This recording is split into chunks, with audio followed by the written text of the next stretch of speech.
Now, it's a message that has immediately stirred political debate as the Nigeria Democratic Congress prepares for the 2027 elections.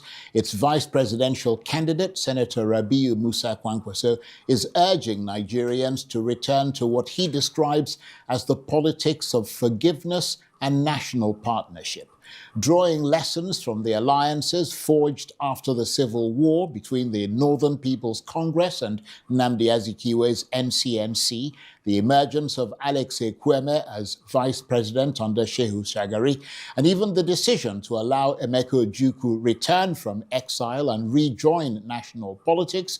Kwankwaso argues that the Southeast has never been an enemy of the North and should never be treated as one.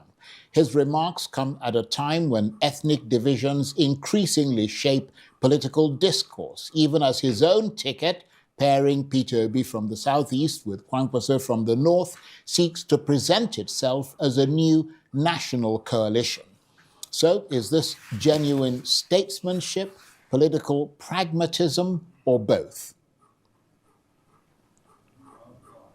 With more on this, I'm joined now in the studio, I'm delighted to say, by Engineer Buba Galadima, who is a chieftain of the Nigeria Democratic Congress, or NDC, and a long-time political ally of Senator Rabiu Kwankwaso. So thank you very much indeed for coming in. Thank you very much, Charles, for having me on this program, Prime Time. Well, you know, it's always great to have you here. I mean, always great. And I mean, you know, the figures go up, don't they? Thank you very much. Now, Senator Kwankwaso says the Southeast is not the North's enemy and that Nigerians must forgive one another and move on from the divisions of the Civil War. It's a powerful message. But why is he making that argument now? Is this statesmanship or is it electioneering? Charles, in the first place, let me start by complaining. Go ahead. From your opening remarks, it seems that you are not going to give me up to 1 hour to discuss this all-important issue. Okay, it's like a broken record, isn't it? Well, let's try and make the most of the time that we've got. Thank you very much. Thank you very much. And I will talk less and you can talk more. Thank you. You're welcome. I saw what the senator has said. That's a point that you've been making for a while. Yes, for a long time. And that statement was meant to address contemporary issue on the table in Nigeria, more so in northern Nigeria. Because those of us from this part of the country that had supported the Obi Kwankwaso ticket are being called several different names by ignorant people who have no history of the Nigerian state. If they had what Kwankwaso said, it's not new, because during the First Republic and before the First Republic, before independence, the northern leaders, led by Ahmadu Bello, the Sardauna of Sokoto, Kashim Ibrahim, the former governor of Northern Region, Makaman Bidda, and a host of others had worked together with the NCNC under Dr. Nnamdi Azikiwe, Dr. Endele.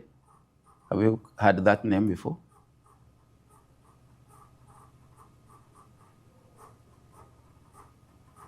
M.M. Murphy, and a host of several, Chief Dafa Birie,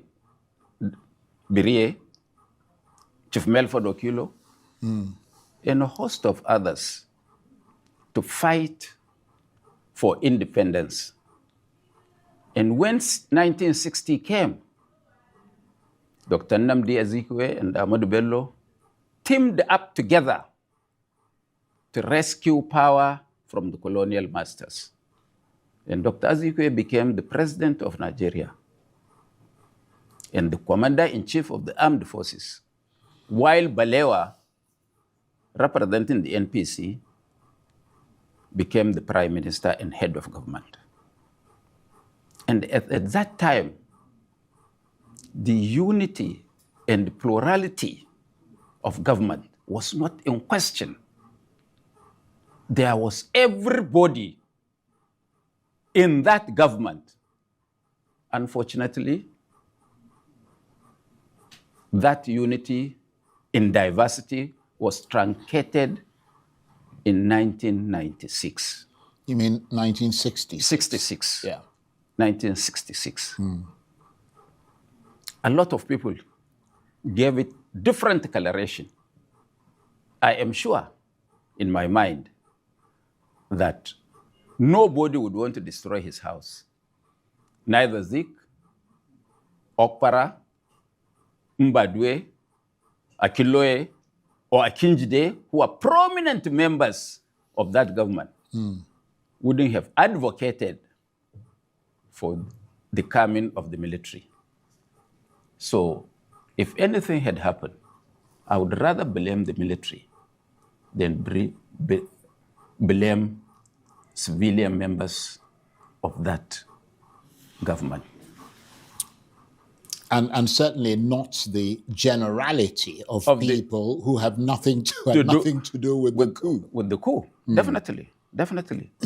So, of course, in 1998, and I was a prominent young man in that system because I was the youth leader of the NPN. And we sat. You mean in 1970? 78. Yeah. So we sat with these elders.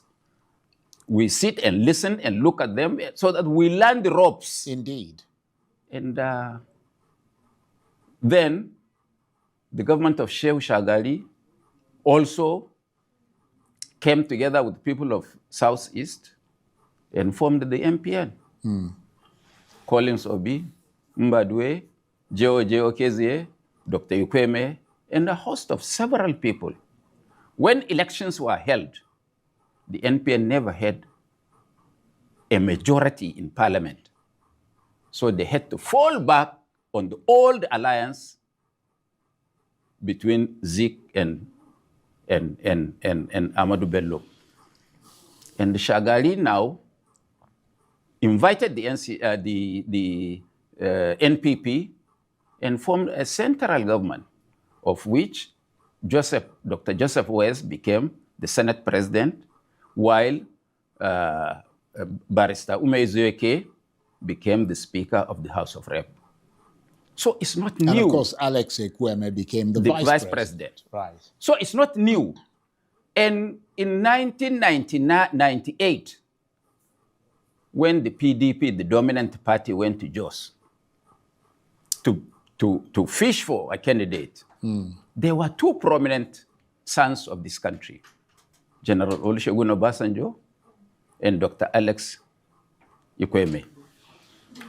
I want to say, without fear of being contradicted, that all the political leaders of northern Nigeria in the PDP supported the candidature of Dr. Alex Ekweme, led by Adamu Chiroma and others. While the generals who had funds at that time in their hands, more than the politicians that were overthrown long time ago, rooted for General Obasanjo, and Obasanjo prevailed. So the alliance between the Southeast and the North has predated many people that are now active in politics. But because we aligned with Obi, and we have a reason. In politics, you do mathematics, and you calculate. It is our belief that that is the only ticket that can salvage Nigeria. not only salvation, it is a ticket we call the healing ticket, such that we can forget the past. After all, a lot of people call us names because we brought, I don't want to mention tribe or religion in my politics, but we are being called a lot of names you may never know.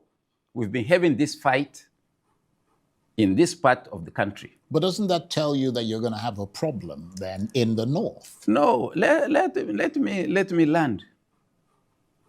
We have a lot of problems. We are having a lot of problems, but the problems are not insurmountable. We will overcome those problems.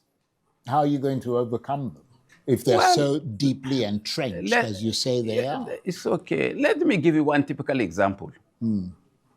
There is a war right now going on in the in Southeast Asia between America and Iran. But at the same time, You mean in the Middle East? in the Middle East, Right. but at the same time, they are on the negotiation table. So it doesn't matter, and you should know that the Americans killed the Ayatollah, the new leader's father. Ali But they are still on the Khamenei. they are negotiating to make peace. I have a friend, Dr. D.N. Okechukwu, who wrote a book about the 1966 coup. And he went to see a prominent northern leader. And the man said he doesn't want to see him, that the Igbos killed our leaders. He said, you have to listen to me. I didn't. Did Obi? I certainly did. I didn't. Yeah. How old was Obi in 1966? How would he carry the cross of those who did it? It doesn't matter. Even if he did it, you've just shown me Ojukwu, Odumegu Ojukwu. His action caused the death of his own people and other people. But he was forgiven and pardoned and came back to Nigeria and participated in the electoral processes of forming a government. So, if, for example, let's assume that what these people are saying is true, have they also, if the Igbos killed our leaders, have they also looked at the other side? How many Igbos also got killed? Indeed. And that's a very valid point that you make. Because there are people who say that there may have been the coup in 1960, January, but there was a counter coup in 1960, in July. Where the head of state lost his life. Yeah, not just the head of state, And but several lot other of- people. Yeah, several other people. So and then, of course, there was we the don't pogrom want and to- then the war. If we are in one country and we refuse to synergize, do we continue with this friction? Most of the actors in this politics today never knew Ahmadu Bello, never knew Tafawa Balewa, never knew Ironsi, and most of the military officers that died, they didn't know them. Can we bring them back? If I ask you, if we continue in this, can we bring them back? So we decided as people, at least me and Kwankwaso, that we will, even if it's an attempt, we should attempt to heal the wounds of the past. This is why we call this a healing ticket for the nation. That is a very, very profound statement that you made and that you're making. We will make every sacrifice possible to bring about this healing, among the Southeast and the North. I don't mean to reduce the weight and the size of what you're saying, but I mean, is this a truly national project? Because you sound like it is, or is it merely political mathematics? I can bring Dr. Okechukwu. You know Dr. Simon Okeke?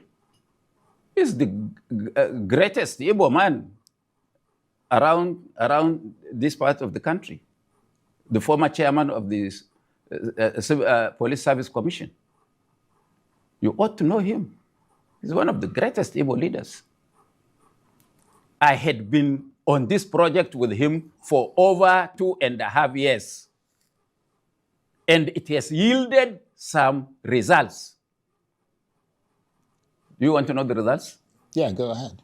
One, for the last 1 year, can you point out to me one Igbo man who has gone out to voice for Igbo presidency? We are making Peter Obi Nigerian president, not Igbo president. Can anybody in Nigeria point out to me? Now, when elections like this always come, there are issues coming from Southeast. People are being attacked. Maybe Southeasterners are being attacked here. Can you remember the last time there was a skirmish between Northerners and Southeasterners in the South or in Northern region? Is that not a credit? Some people had done it. If you do not communicate, you cannot understand each other. Indeed. And this is what we had set out to heal. And we had looked at several issues. What are the problems of Nigeria? And we specifically also zeroed on what are the problems of Northern region. And part of which is security, part of which is agriculture, part of which is education. And Obi had agreed if he becomes the president of Nigeria, he will not only as a person address these 3 issues, but he will make us part of those who will work on these issues. If the government fails, it would not be Obi, but it is us who are part of trying to see what can be done about this security in northern Nigeria. We have been called several names. We are bringing an Igbo man. And unfortunately, it's not only the government of APC, even some opposition political parties, instead of us fighting our common opponent, that is the APC and its government, we are fighting ourselves. And we asked, where did we pick Obi from? Where did we get Obi from? We got Obi from Atiku. He was his vice presidential candidate. Atiku ran with Ben Obi, Senator Ben Obi, as vice presidential candidate. He ran with Peter Obi as vice presidential candidate. He ran with Okowa as vice presidential candidate. Now we are hearing he's going to run with Amechi as vice presidential candidate. So, can anybody supporting Atiku be right in denigrating us that we are promoting Igbo people? Is that Atiku's people who are doing that? Look at the social media and those who are promoting this issue. And I asked, if you don't want an Igbo man to be president, would you also ask for his votes to make you one? Would you? That's a good point you make. So, now, Charles, I know your dad very well. He chaired the Constituent Assembly. I was a member. 1989. No, 87. 87 to 89. 80, yes. And I was a member. Very active member. very prominent member, though young. If he comes out of his grave now, he will beg God to take him back with what is happening in Nigeria. During their time, judges even don't attend social events. They don't. If they are given, it was really separation of powers. If they are given house, it's government house. Nobody can visit your father after office hours. True. Nobody. Very true. I know that one. It's a fact. So, a lot of things have been said.